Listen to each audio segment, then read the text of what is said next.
गोरखपुर के पीपीगंज थाना इलाके में प्रिया हत्याकांड की जांच जैसे जैसे आगे बढ़ रही है वैसे वैसे उसके निजी जीवन से जुड़ी कई अहम बातें सामने आ रही है। मंगलवार को प्रिया की सौतेली बहन किरण जायसवाल अपने पड़ोसी के साथ शहर पहुंची और पुलिस से सीधे संपर्क कर घटनाक्रम की वास्तविक स्थिति जानने की कोशिश की। इस दौरान उन्होंने मीडिया से दूरी बनाए रखी। बताया जा रहा है कि बेटे के हक की लड़ाई और शराब की लत ने प्रिया और विजय में टकराव बढ़ाया। पीपीगंज थाना प्रभारी अरुण सिंह ने बताया कि दोपहर बाद किरण और उनका पड़ोसी हवाई यात्रा के जरिए वाराणसी पहुंचे और वहां से सड़क रास्ते से पीपीगंज थाने आए। थाने में उन्होंने घटना के क्रम, हत्या के कारणों और अब तक की जांच की जानकारी दी। इसके बाद वे कस्बा चौकी इंचार्ज समेत 4 और पुलिस कर्मियों के साथ मेडिकल कॉलेज स्थित पोस्टमार्टम हाउस पहुंचे। पुलिस को दिए गए अपने बयान में किरण ने बताया कि प्रिया का विजय कुमार साहनी के साथ रहने की मुख्य वजह अपने बेटे का भविष्य और उसका अधिकार सुरक्षित करना था। प्रिया चाहती थी कि विजय उसके बेटे की जिम्मेदारी स्वीकार करे। यही नहीं, प्रिया विजय के साथ उसकी पत्नी यानी उसकी दूसरी पत्नी के रूप में भी रहने को राजी थी। प्रिया को उम्मीद थी कि इस समझौते से उसके बेटे को अधिकार मिलेगा। इसी सहमति के आधार पर वो विजय के साथ रहने के लिए आई थी। किरण ने बताया कि विजय के संपर्क में आने के बाद प्रिया की जीवन शैली में बड़ा बदलाव आया और वो शराब की लत की शिकार हो गई। इस बात को लेकर भी दोनों के बीच कई बार झगड़ा हुआ। वो अक्सर प्रिया के साथ रहता था। यह बात विजय की पत्नी संध्या को नागवार गुजरती। 2 बार पुलिस केस भी संध्या ने किया, लेकिन प्रिया के पास शादी के लीगल दस्तावेज के आगे पुलिस कुछ भी कार्रवाई नहीं कर पाई। समझौते के बाद छोड़ भी दिया जाता। किरण ने पुलिस को बताया कि बेटे के भविष्य को लेकर प्रिया और विजय के बीच अक्सर विवाद हुआ करता था। विजय की पहली पत्नी संध्या और बच्चों की मौजूदगी के कारण यह रिश्ता लगातार ही तनाव में बढ़ता चला गया। पुलिस सूत्रों के मुताबिक इन विवादों का असर दोनों के व्यवहार पर भी दिखने लगा। मुंबई की रहने वाली प्रिया शेट्टी हत्याकांड का पुलिस ने भले ही पर्दाफाश कर दिया, लेकिन हत्या के तौर तरीकों और निर्वस्त्र शव मिलने पर अब कई तरह के सवाल उठने लगे हैं। कानून के जानकारों का मानना है कि यह वारदात अचानक नहीं बल्कि सोची समझी साजिश का अंजाम है। उनका तर्क है कि आरोपियों की मंशा निर्वस्त्र शव के पीछे पहचान छिपानी ही थी, तो उसे कहीं दूर खाली जगह पर भी ठिकाने लगा सकते थे। उनका मानना है कि आरोपी विजय और उसकी पत्नी ने हत्या का यह तरीका जानबूझकर चुना ताकि सबूतों के अभाव में उन्हें फायदा मिल सके।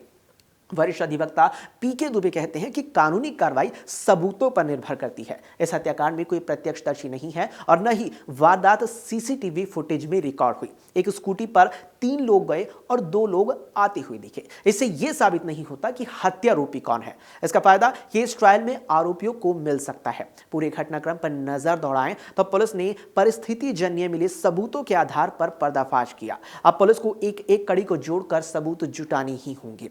कस्टडी में लिए गए बयान को कोर्ट में सबूत नहीं माना जाएगा। पीके दुबे ने बताया कि हत्या का तरीका गला दबाकर और चेहरे को कूच देना अपराधियों द्वारा पहचान छिपाने की कोशिश लगता है, जिसे प्रीमेडिटेशन यानी योजना बनाकर हत्या का संकेत मिलता है। कानूनी तौर पर यह देखा जाएगा कि क्या उसने सबूतों और कानून की धाराओं की समझ का फायदा उठाकर शव की पहचान छिपाई। अगर अदालत को यह लगे कि अपराध योजना बनाकर किया गया तो सजा और भी कठोर हो सकती है।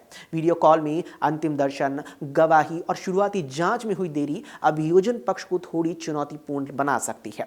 जब कोई शख्स सामाजिक स्वीकृति के डर से छुपकर संबंध बनाता है या शादी करता है तो वो लगातार मानसिक तनाव, अपराध बोधक और असुरक्षा की हालत में रहता है। ये दोहरी जिंदगी इंसान के अंदर तीव्र मानसिक संघर्ष पैदा करती है। मनोविज्ञान में इसे मोरल डिसएंगेजमेंट कहा जाता है, जहां शख्स अपने काम को सही ठहराने के लिए पीड़ित को समस्या या बोझ के रूप में देखने लगे।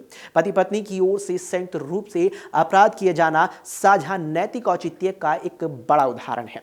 इसमें एक दूसरे का समर्थन अपराध बोधक को कम कर देता है। यह बेहद खतरनाक मानसिक प्रक्रिया है। इस प्रकार की घटनाओं की पुनरावृत्ति का कारण केवल कानून की कमी नहीं बल्कि मानसिक स्वास्थ्य के प्रति उदासीनता, सामाजिक प्रतिष्ठा का बेहद डर और रिश्तों में ईमानदारी की कमी है।